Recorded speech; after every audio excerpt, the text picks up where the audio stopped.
Vamos a leer la palabra, vamos a entrar de lleno. Abra su Biblia, por favor, en Mateo capítulo 28 y vamos a aprovechar el tiempo, mis amados hermanos. Mateo capítulo 28, versículo 16 al 20, un pasaje muy conocido. Dice la palabra de la siguiente manera, yo se lo leo. Pero los 11 discípulos se fueron a Galilea, al monte que Jesús les había señalado. Y cuando lo vieron, le adoraron, pero algunos dudaron. Acercándose Jesús les dijo: toda autoridad me ha sido dada en el cielo y en la tierra. Vayan pues y hagan discípulos de todas las naciones, bautizándolos en el nombre del Padre, del Hijo y del Espíritu Santo, enseñándoles a guardar todo lo que les he mandado. Y recuerden, yo estoy con ustedes todos los días hasta el fin del mundo. Oremos, hermanos. Señor, te damos gracias porque estamos reunidos como tu iglesia en este lugar. Queremos obedecer tu palabra. Puntualmente, Señor, en este texto queremos accionar, queremos glorificarte, queremos honrarte obedeciendo tu misión. Ayúdanos a poder explicar, poner atención, entender, Señor, y sobre todo ayúdanos a poner por obra. Por favor, Señor, trae esa convicción a los corazones de esta verdad gloriosa. Toma, Señor, nuestro entendimiento y ábrelo, Señor, para que podamos nosotros ver esta realidad, esta verdad, este mandato, y que de esa manera tu iglesia sea movida por tu palabra, por la convicción, Señor, de tu palabra y de tu Espíritu Santo. Así que en tus manos, Señor, nos ponemos este día y que tu nombre, Señor, en todo sea glorificado. En el nombre de tu Hijo Jesús. Amén. Y amén. William Wilber, él fue un hombre que fue inspirado, hoy fue el fundador de la Sociedad Bíblica en Inglaterra en 1804. Pero, ¿qué le inspiró a él a abrir la Sociedad Bíblica? ¿Qué lo llevó a hacer eso? Una niña de 9 años llamada Mary Jones. Esa niña era una niña que acompañaba en el pueblo donde vivía, acompañaba a sus padres a la iglesia. Y un día ella amaba la palabra y veía que el pastor abría la Biblia y leía el texto. Y ella le dijo a su papá y a su mamá que quería comprar una Biblia. Ellos eran muy pobres. Y el papá le explicó que era difícil porque las Biblias eran muy caras. Así que la niña empezó a trabajar. Trabajó 2 años. Empezó a tocar puertas y a los vecinos les decía que si les podía ayudar, que quería ese dinero para comprar una Biblia. Y entonces le empezaron a dar trabajo que podía hacer esa niña Mary. Así que estuvo ella por 2 años trabajando y después de 2 años logró tener el dinero para comprar su Biblia. Tenía una pasión por la palabra de Dios. Cuando le preguntó a su mamá, ¿por qué quieres una Biblia? Porque yo leo lo que el pastor dice y yo quisiera leer más de lo que él está leyendo. Después de 2 años, la niña caminó 40 kilómetros con su mamá para llegar al lugar donde se vendían las Biblias. Ya llegó a ese lugar. Y cuando llegó y quiso pagar la Biblia, le dijo el que estaba atendiendo, William, le dijo que las Biblias no estaban ahí, que solo eran ordenadas cuando se pagaba. La niña soltó en llanto, porque había trabajado 2 años por esa Biblia. Pero no solo porque había trabajado 2 años, sino porque estaba con aquella ilusión que por primera vez iba a tener su Biblia. Había trabajado desde los 9 hasta los 11 años por esa Biblia. Tenía una pasión por las Escrituras. El hombre conmovido le dijo: tengo una Biblia aquí, pero está ya encargada. Déjame que hable con la persona, tienen que esperarme, dijo la mamá, algunas horas. Y cuando regresaron, el dueño de la Biblia, al oír ese testimonio, esa Biblia vendida a esta niña Mary Jones. Esto inspiró a este hombre a fundar la iglesia, la Sociedad Bíblica. Ahora, esto nos enseña, hermano. Esta niña, después de más de 200 años, nos enseña la convicción del Espíritu Santo cuando despierta un corazón, cuando trae a un hombre, a una mujer o a un niño de los muertos a la vida. Y lo primero que surge en uno es ese amor por la palabra y por obedecer la palabra. Si no me equivoco, hace unos años, cuando cumplieron, creo que de esos 200 años, la Sociedad Bíblica de haberse formado, sacaron ese testimonio. Hace tal vez, no sé, 10 años, no recuerdo exactamente. Y me impactó mucho. Y eso tiene que ver mucho con nuestro tema, porque hoy yo le he titulado a este tema la misión de la iglesia. Y la misión de la iglesia está fundamentada aquí en Mateo 28, pero la iglesia está dormida. Muchos creyentes están dormidos. La iglesia se está concentrando únicamente en las 4 paredes.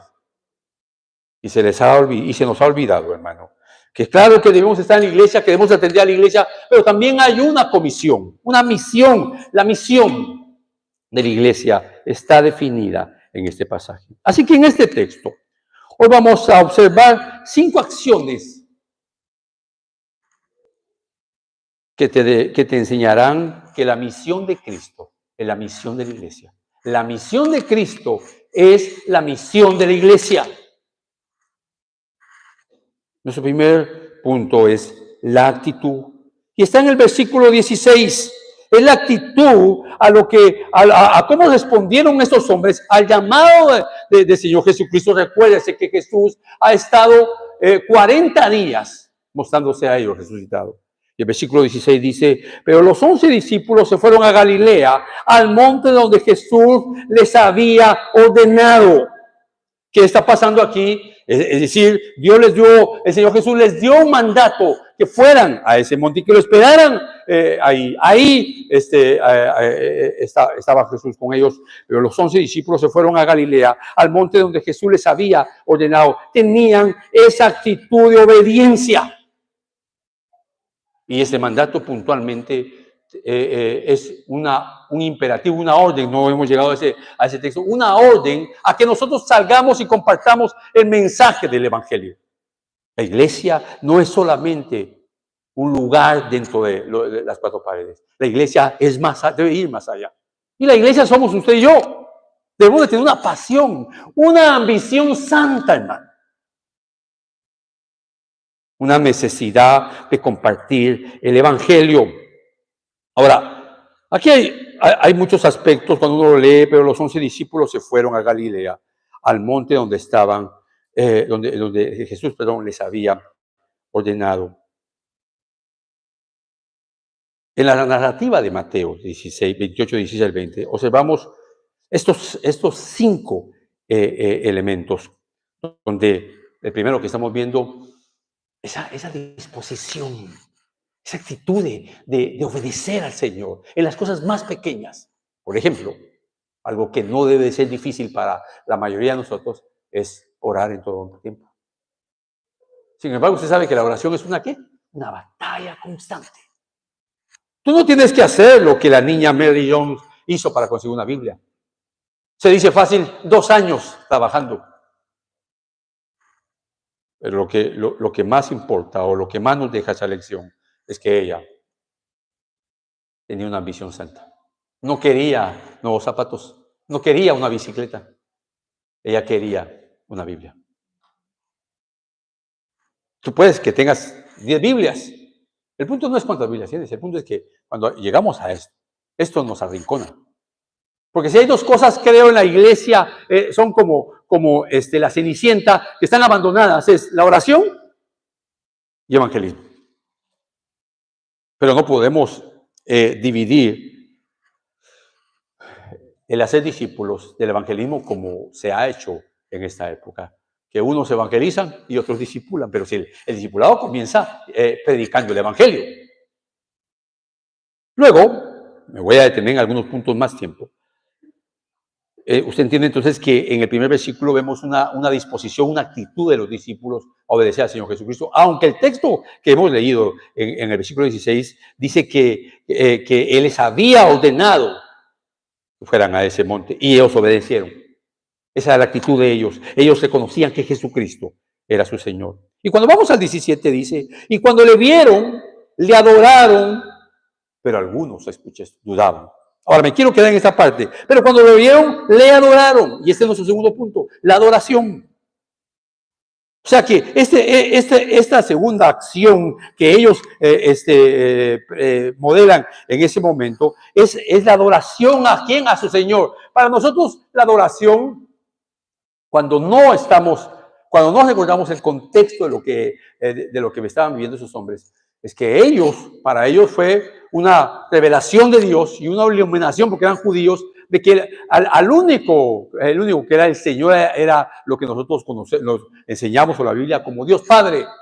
Por eso es que los judíos trataban a los judíos que se convertían como herejes, porque ellos los acusaban de que creían en varios dioses. Pero aquí está el Señor Jesucristo siendo hombre y siendo Dios hombre. Y aquí están los discípulos reconociendo que Él es Dios. Y por eso cuando lo vieron resucitado, le adoraron. Pero no solamente una adoración, hermano, les bendice si hablamos, por ejemplo, de reconocer o de arrodillarse. Porque como este versículo no termina ahí, ellos lo siguen adorando aún después de que les ha dado el mandato, porque luego nos vamos a encontrar con el libro de Hechos, donde ellos constantemente salían a evangelizar, a proclamar el evangelio. Yo tengo que detenerme y hacerte una pregunta. ¿Hace cuánto tiempo que tú no oras por alguien que quieres evangelizar? ¿O hace cuánto tiempo que tú no sales a buscar a alguien? Claro, cuando digo a buscar a alguien para evangelizarlo, me refiero a alguien que tú conozcas, que haya alguna conexión.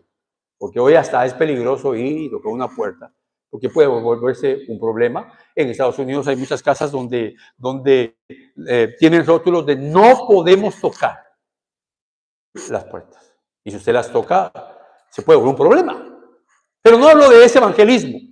Hablo de ese evangelismo con tus compañeros de estudio, con tus compañeros, con los vecinos, en el trabajo.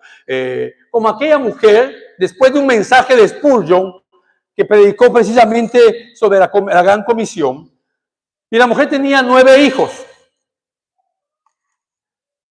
Y le dice a Spurgeon cuando termina, le dice, pastor, pero ¿yo a quién puedo evangelizar? Y le recuerda a la mujer de Spurgeon que el más grande tiene 9 y el más pequeño tiene 1 año. Entonces, Spurgeon le dice, hermana, ¿y quién le lleva la leche? El lechero. ¿Y quién le lleva el pan? El panadero. ¿Y quién le lleva esto? Y entonces, después de las preguntas, ella le dice, pastor, ya entendí. A mi casa llega el lechero, lo puedo evangelizar. Llega el panadero, la puedo evangelizar. Llévale las tortillas, lo puedo evangelizar. Así que nosotros no tenemos excusa. Estamos rodeados de gente que de alguna manera tenemos un contacto más cercano o un contacto más lejano. Así que ni siquiera nos debíamos de preguntar, pero ¿yo a quién evangelizo? Por favor. De repente usted está sentado o sentada hoy con alguien que está aquí, que se dice creyente y no lo es. Pero ese es otro tema, ¿verdad? Por eso cuando yo conozco a una persona, una de las preguntas que le hago es, ¿cómo te arrepentiste? ¿O cómo llegaste a Cristo? Y muchos me dicen, yo nací cristiano, hermano. Y ahí usted ya sabe por dónde va. Y ahí usted puede evangelizar a esa persona. Y entonces contame cómo te arrepentiste. No, hermano, yo nací cristiano. O sea que tú no eres pecador. No, hermano. Ya ahí pecó, ¿verdad? Porque ya está mintiendo contra el testimonio que Dios ha dicho, que todos somos pecadores. Pero bueno, no se va a poner en ese plan. Usted se lo quiere ganar, no perder. Entonces, ahora estamos en este punto. Cuando le vieron, le adoraron, pero algunos dudaron. Un comentarista dice con claridad, cuando a Dios no se le adora en forma verdadera, no se le puede servir en forma verdadera. Porque la adoración tiene que ver con obediencia. Y si usted y yo desobedecemos un mandamiento, estamos en desobediencia. Y la mayoría de nosotros, o tal vez solo yo, ¿para qué lo voy a involucrar a usted? En mi caso, hay muchos mandamientos que no obedezco. No porque esté en rebeldía. Simplemente uno se acostumbra y no se da cuenta que esto hay que hacer. Por ejemplo, maridos, amad a vuestras esposas como Cristo amó a la iglesia. Qué silencio el de los varones. Yo pensé que iban a gloria a Dios, hermano. No sé si a usted le pasa, pero muchas veces en mis oraciones digo, Señor, ayúdame. Porque algunas veces fallo constantemente. Algunas veces lo digo yo para ser amable, pero como estoy hablando de mi persona, no puedo ser tan amable. Muchas veces me doy cuenta que estoy fallando en ese mandamiento. Y no tiene necesidad, Glenda, que es el nombre de mi esposa, para que yo lo sepa. Pero no es matrimonial el tema. Solo le doy ese ejemplo. Así que este principio de un verdadero creyente es que adora. Pero por favor, hoy le estoy utilizando la palabra oración como alguien que obedece. Debemos obedecer. Y cuando le vieron, le adoraron. El versículo 16 nos habla de la actitud de la obediencia. El versículo 17 nos habla de la adoración en sí. Así que lo que está haciendo Mateo es llevarnos en esa línea, enseñándonos cómo ellos tenían esa actitud de obediencia, obedecían al Señor y luego podían adorarle. Y esto entonces nos lleva al tercer punto en el versículo 28, donde Jesús va a decir algo impresionante sobre lo que él ha recibido, y esto nos va a aclarar un poco más lo que estamos diciendo. Versículo 18, se lo leo. Y Jesús se acercó y les habló diciendo, o sea, Jesús está resucitado y ahora hay una cercanía de él hacia a los discípulos, pero una cercanía, pero ella está resucitado. Ahora Cristo está a punto de partir, ser ascendido al cielo, ser glorificado. Y en este contexto es que Él le dice a ellos, toda autoridad me es dada en el cielo y en la tierra. ¿Por qué les dice eso? Porque es desde esa autoridad que Él recibe, que el Señor ahora, como ha recibido esa autoridad de parte del Padre, Él está a punto de autorizar a su iglesia, en este caso a los apóstoles, para que ahora, con la autoridad de Cristo, ellos lleven este mensaje de redención. Hermanos, nosotros deberíamos estar sumamente emocionados, pero también sumamente preocupados por la gente que se está perdiendo. De nuevo, ¿cuándo fue la última vez que usted compartió el evangelio con alguien? Tal vez alguno va a decir, como me dijo una vez un hermano, pues yo todos los días evangelizo a mi esposa, porque yo creo que es inconversa. Y lo peor es que lo mismo decía la esposa. Entonces aquí estamos con este texto, toda autoridad me es dada en el cielo y en la tierra. Jesús está afirmando su autoridad absoluta, única, la autoridad sobre la creación, la autoridad sobre todos los hombres. Aquí hay algo hermoso, hermano. Pero también esa autoridad, cuando él le dice a los discípulos, toda autoridad me ha sido dada, también implica que ellos deben tener toda sumisión ante la autoridad de Cristo. Y la iglesia debe tener toda sumisión ante la palabra del Señor. Y el mandamiento, el último mandamiento que Mateo nos explica, las últimas palabras de Jesús, es este mandato. Y Jesús está diciendo que Él tiene toda autoridad. Le ha sido dada toda autoridad. Es decir, sumisión, la sumisión de la iglesia, la sumisión del creyente es también, se traduce en obediencia. En obedecer, en este caso, la gran comisión, las palabras del Señor en ese momento y en todo momento, pero en ese momento es las palabras del Rey de Reyes, que está dando esa autoridad. En estos últimos días hemos visto al presidente de Estados Unidos firmar más decretos que nadie. Y la gente está sumamente preocupada.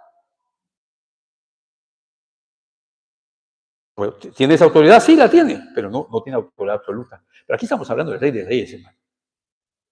Hablándole a quién, a sus súbditos. Jesús dijo que él tenía toda autoridad. Es igual quiere decir toda autoridad me ha sido dada. Y con esa autoridad, con una necesidad urgente. ¿Por qué urgente? Porque el mundo está corriendo hacia el infierno. Y la única luz que tiene el mundo es la luz que Dios le ha dado a la iglesia.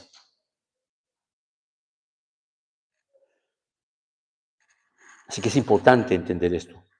Los creyentes deben proclamar el mensaje del Evangelio. ¿De dónde viene la autoridad de Cristo? Bueno, su autoridad le ha sido dada porque Él es la fuente de todo ser. Su autoridad viene del cielo. Su autoridad viene del cielo. Ahora, por favor, acompáñenme a 1 Timoteo. 1 Timoteo, capítulo 2, versículo 5. Vamos a leer para responder a esa pregunta, ¿de dónde viene esa autoridad? 1 Timoteo, capítulo 2, versículo 5. ¿Lo tiene, hermano? Amén. Entonces, yo lo leo. Porque hay un solo Dios y también un solo mediador entre Dios y los hombres, Cristo Jesús, hombre. Porque hay un solo Dios y un solo mediador. Así que entendemos esto, que Él es la fuente de todo ser, Él es el mediador. Y luego, la oración de Juan, capítulo 17, usted la conoce muy bien, vamos a leer solo el versículo 2. Juan 17, 2, escuche lo que dice. Por cuanto le diste autoridad sobre todo ser humano, para que Él dé vida eterna a todos los que les has dado. Por eso, mire, cuando uno entiende este versículo, uno sale a evangelizar sabiendo que todos los que Dios va a salvar. El mensaje del Evangelio tiene la autoridad de la cual Jesús habló. ¿Para qué? Para traer a los muertos espirituales a la vida. Pero nuestra tarea no es traerlos a la vida. No podemos. Usted empieza a estornudar y ni eso puede detener. ¿Se ha dado cuenta? Un dolor de cabeza y tiene que tomarse algo. Pero como usted no es el dador de la autoridad, ni la autoridad misma, sino que la autoridad la tiene el mensaje del Evangelio. Y ese mensaje puede endurecer un corazón, como puede ablandarlo. Pero aún cuando el mensaje del Evangelio endurece un corazón, Dios está haciendo su obra. ¿Sabe cuál es su problema? Que estamos permeados por un pragmatismo religioso. Y queremos que la gente se convierta y anhelar que la gente nazca de nuevo es una ambición santa. Pero el punto es que nosotros necesitamos entender que no fuimos llamados a convertir gente porque no podemos. Usted ha visto cómo crecen las iglesias carismáticas. Cuando yo comencé la iglesia en Dallas, comencé con 2 familias en 1994. A los 3 meses teníamos 40 personas y en el lugar que habíamos entrado solo cabían 20 sillas. Hacíamos 2 cultos el domingo. Entonces agarramos un lugar más grande como para 100 personas. Como al año y medio ya no cabíamos. Y entonces empezamos a movernos de iglesia en iglesia porque la iglesia crecía y la iglesia crecía. Pero esa no era la iglesia de Cristo, pero crecía. Pero de repente usted dice, ¿pero qué hacían, hermano, para que la gente se convirtiera? Bueno, no hacíamos nada más que manipular a la gente. ¿Crees en el infierno? Nuestra manera de evangelizar. ¿Crees en el infierno? Sí. Si te mueres hoy te vas al infierno porque no has conocido a Cristo. Obviamente.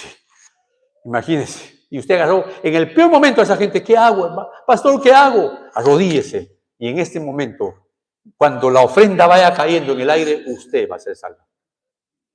Se recuerda, ¿verdad? De la Iglesia Católica y sus... ¿Cuál era el nombre? ¿Cómo se llama? ¿Le llamaban a pedir esas ofrendas? Las indulgencias. Sí. Es decir, manipulamos las iglesias, manipulamos las iglesias evangélicas, están manipulando gente. Pero ese no es su mensaje. Porque cuando el Señor Jesucristo está diciendo que Él tiene toda autoridad, eso significa también, implica que usted debe someterse a lo que las Escrituras dicen y debe proclamar el mensaje que las Escrituras dicen. Así que Él tiene toda autoridad. Y esa autoridad ha venido del cielo. Ahí ahí Juan 17. Acompáñenme al versículo 24. Y Jesús dice, Padre, quiero que los que me has dado estén también conmigo, donde yo estoy, para que vean mi gloria, la gloria que me has dado, porque me has amado desde antes, porque me has amado desde antes de la fundación del mundo. Así que Jesús no es de este mundo, su autoridad es del cielo. Tiene toda autoridad. Tiene autoridad en el cielo, dominio sobre los ángeles. Tiene autoridad cuando está intercediendo por nosotros. Tiene autoridad cuando cuando oramos al Padre en el nombre del Señor Jesucristo. Y esto es importante. Entonces, esto también, hermano, tiene que entenderse de esa manera. Y nosotros empezamos a creer en eso. Mire Filipenses, hablando un poco sobre la autoridad, para finalizar esta parte. Solo acompáñenme a Filipenses, por favor, capítulo 2. Usted lo conoce, ese capítulo muy bien. Capítulo 2, versículo 10. Se lo leo. 2:10. Para que en el nombre de Jesús, toda rodilla de los que están en el cielo, perdón, para que al nombre de Jesús se doble toda rodilla de los que están en el cielo y en la tierra y debajo de la tierra, y toda lengua que confiese que Jesucristo es Señor, para gloria de Dios Padre. Toda autoridad. Un día todos se arrodillarán delante del Señor Jesucristo. Jesús en la cruz para muchos fue un escándalo, pero fue una bendición en su redención en la cruz del Calvario. Y entonces hay una tarea que la iglesia debe hacer y muchos no la están haciendo. Y esa es la acción a obedecer este mensaje. Hemos abordado estos primeros tres acciones: la actitud, la adoración, la autoridad. Y ahora llegamos a la acción. Y ya usted entiende que la acción, estamos hablando de ir y hacer las cosas. Por eso el versículo 19 dice, por tanto, id y haced discípulos a todas las naciones, bautizándolos en el nombre del Padre, del Hijo y del Espíritu Santo. Pero quiero detenerme aquí. Por tanto, id y haced discípulos a todas las naciones.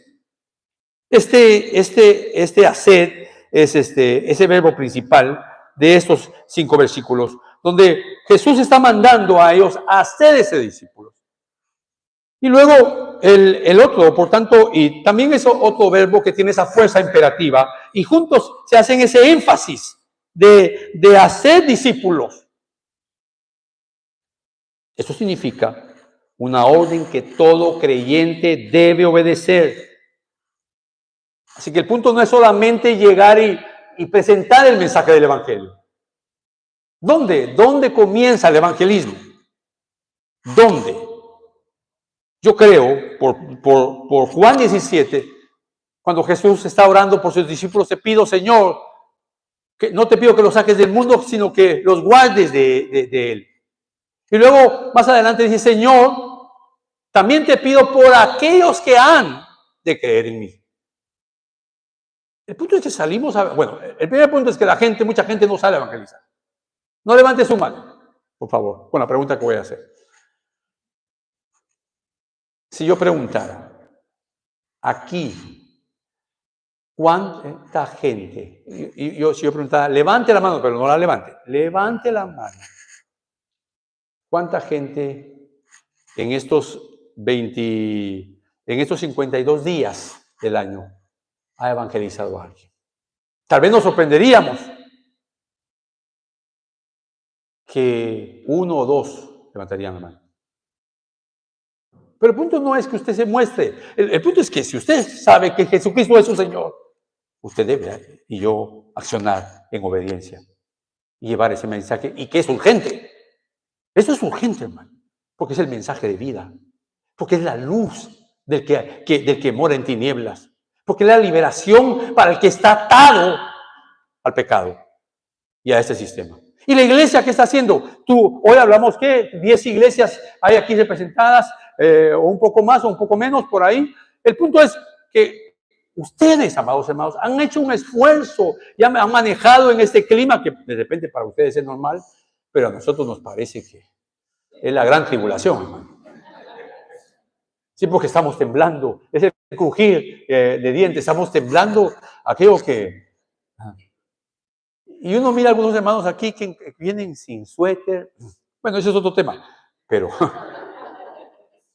¿qué estoy tratando de decirle? Es que han hecho un esfuerzo, pero no es un mandato que vengan aquí. O su pastor le dijo, o van o piden la salvación. No, ustedes vinieron, pero este es un mandato de Dios. Y para mí el evangelismo comienza orando por aquellos que queremos evangelizar. Porque cuando usted tiene una lista de gente que quiere evangelizar, Dios está viendo su pasión y su obediencia. Y usted empieza a orar por ellos. Ahora, por favor, no se desespere. Hermano, es que llevo 2 años de estar evangelizando y nadie me convierte. Ahí está el problema. A usted nadie se le va a convertir. Porque usted lo está diciendo, nadie se me convierte. No, es que usted y yo no podemos convertir a nadie. No sé si usted alguna vez ha leído ese libro de Spurgeon, El discurso a mis estudiantes. Que una vez un estudiante le dice, pero pastor, a mí, no, Spurgeon, nadie se me convierte. Y Spurgeon, con esa perspicacia que tenía, le dice, ¿y tú crees cuando sales a evangelizar que la gente se va a convertir? No, no creo. Entonces, ahí empieza todo.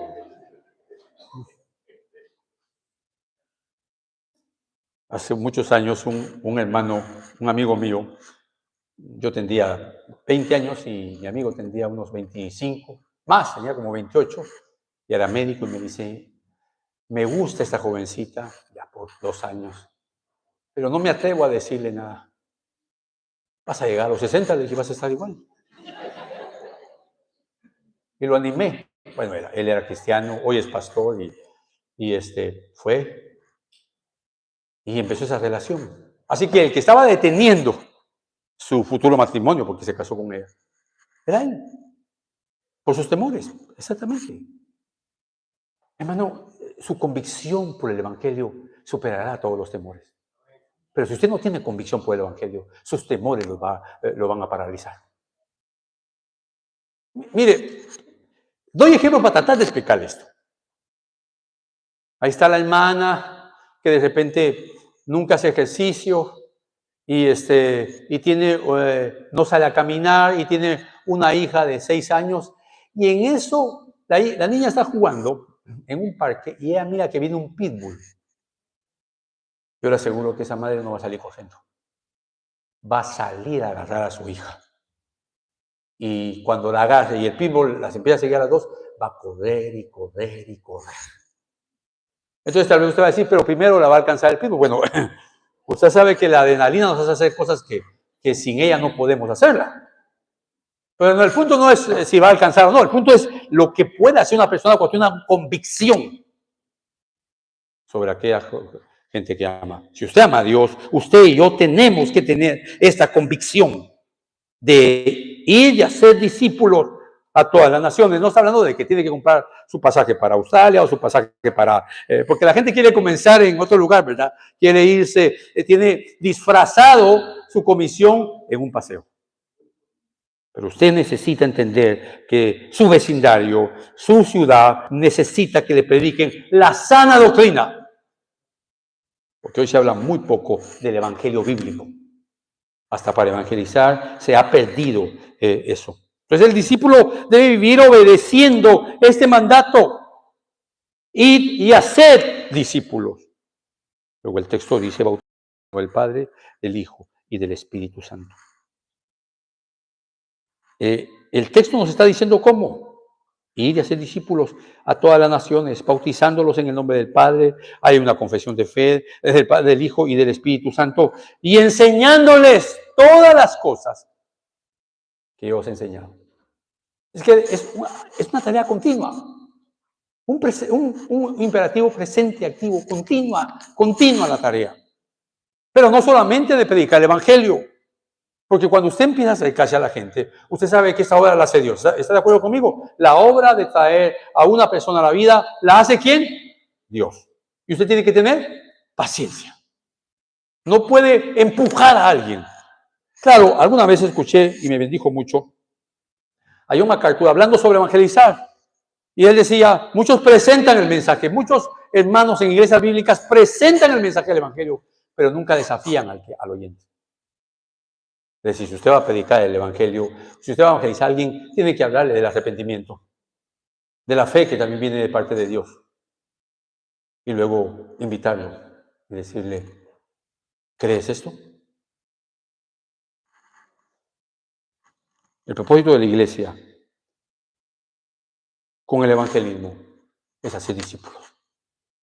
El propósito de la iglesia con el evangelismo es hacer discípulos.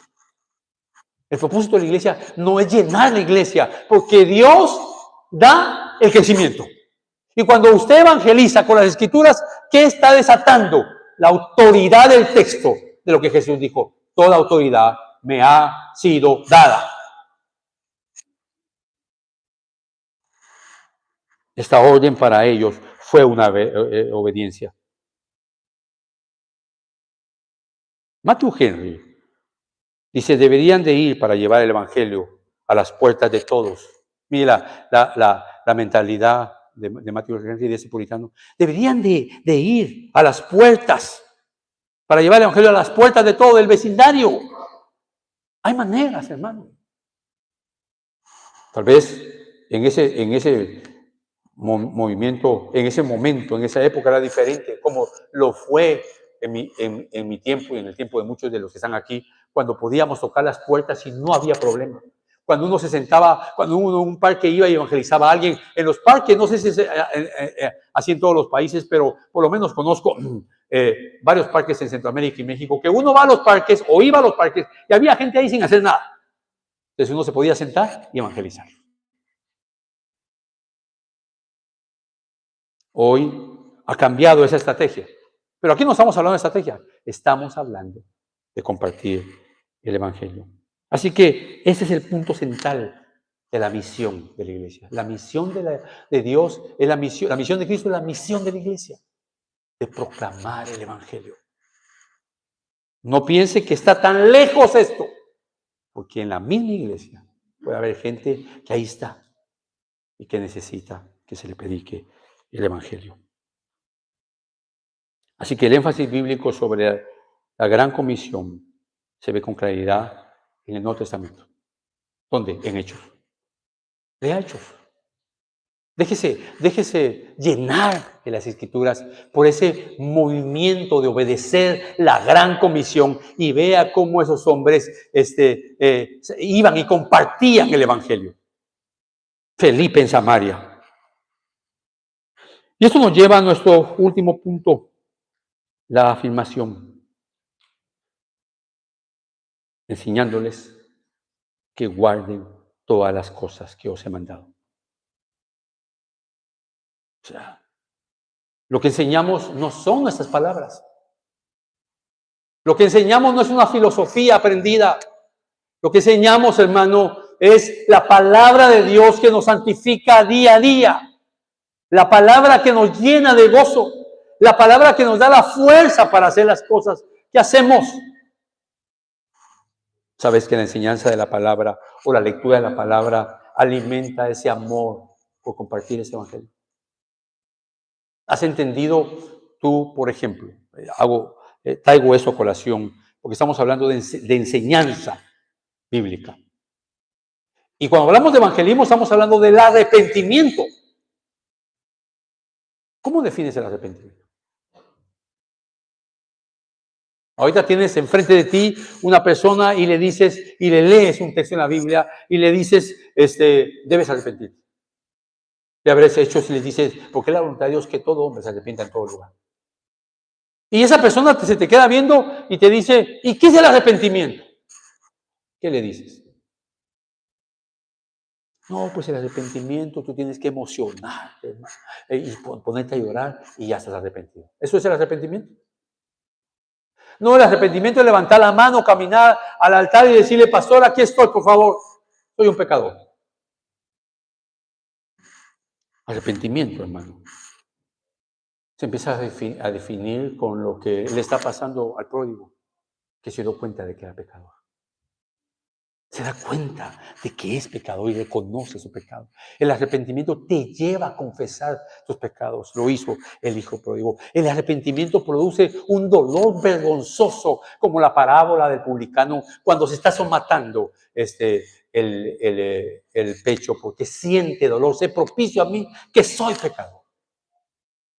El arrepentimiento es lo que vemos en el Salmo 32 o en el Salmo 51, el salmista reconociendo su pecado o pidiendo perdón por sus pecados. Arrepentimiento tiene que ver con eso, no, con que uno lo logra ver, porque es la obra del Espíritu Santo, es la obra de Dios que trae arrepentimiento. Si tú vas a predicar el Evangelio, debes saber que uno de los milagros en el nuevo nacimiento es el arrepentimiento que Dios por su bondad produce a los creyentes. Y la iglesia debe tomar en serio esto.